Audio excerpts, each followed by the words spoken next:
This is Matrix Lord 212, and we got it really going on good with Marvel Comics lately with these wonderful movies that we have and a lot of exciting things that they have in the comic world. But then, of course, once in a while, a storyline comes across, and you know what? It really, really pisses me off.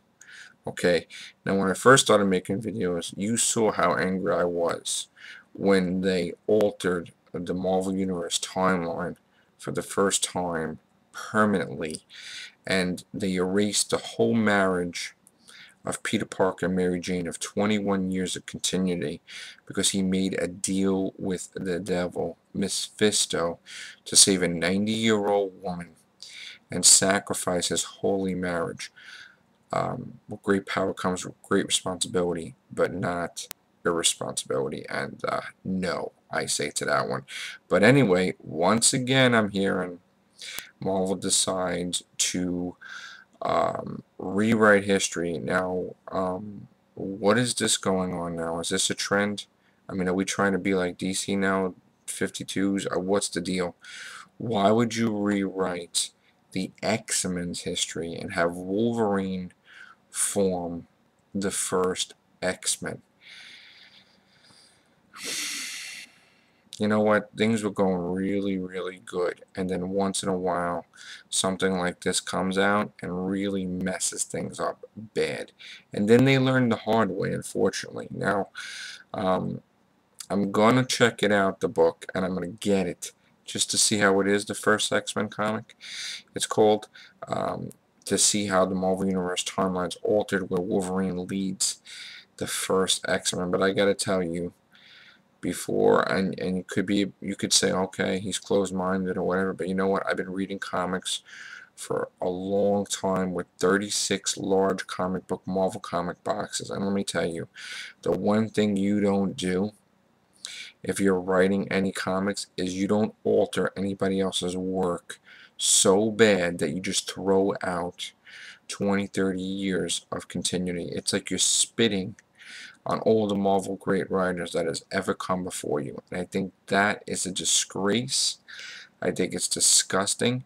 And you know what? If anybody's going to take over the books, they better have known what the history is and what book came before it and actually do some homework and read the books rather than rewrite history. Okay? What's going to happen is, if this is true and this is going to be a permanent thing, I'm definitely going to go on a limb here and say that this is going to fail.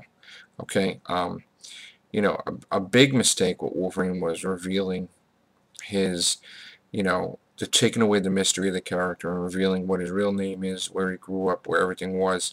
That was something that was never supposed to be revealed until, like, I don't know how many years down the road. Okay, but they did that, and then they put it in the movie, and I liked the Wolverine movie, but it does take away from the mystery of the character. Okay, so but to have Wolverine form the X-Men, the Wolverine character had taken years to build up momentum. And you can't just, like, go back and change everything, because the character wasn't even established to lead anything before any type of experience about being on a team. So it's like common sense, dude, okay? He was with the X-Men for years, he gained experience, and then he became the leader of the X-Men, okay? But you don't go, like, you don't, it's, I can't even, like, imagine. Yeah, could you imagine? It's like you're asking Luke Skywalker to fight Darth Vader when you just put a lightsaber in his hand on Tatooine before he even had any Jedi training. I mean, come on, like, really? Wolverine, the leader of the first X-Men? I don't understand why even do something like that. Um, you're not gonna, I mean, yeah, you're gonna get people to get the first issue just to see what the heck it's about. You'll probably have a boost in sales, but do you do that to boost sales? I mean, are you gonna, like, piss off the fans? I mean, that's just totally against it. Totally. And you know what? I love Marvel Comics, and I would love to write for them one day, but you know what? I'm not, if there's something I don't like, I'm gonna say it. You know, I'm the biggest Spider-Man fan there is, okay? But my Spider-Man, my Peter Parker, doesn't make deals with Mephisto, the devil, whatever you want to call him. Johnny Blaze does that, okay? So, um, I don't believe it. It doesn't happen. And they would never have that in a Spider-Man movie either. Okay, and if you know something like that would never make a Spider-Man movie, you know, then you know something is a mistake. And why would you throw out all those years of continuous Spider-Man? Let alone the X-Men. I mean, God, I mean, I love the X-Men books, don't get me wrong, but there was so many times that it gotten so confusing over the years because they threw in aliens and alternate realities. I mean, I don't even know how many alternate realities there were. It was ridiculous.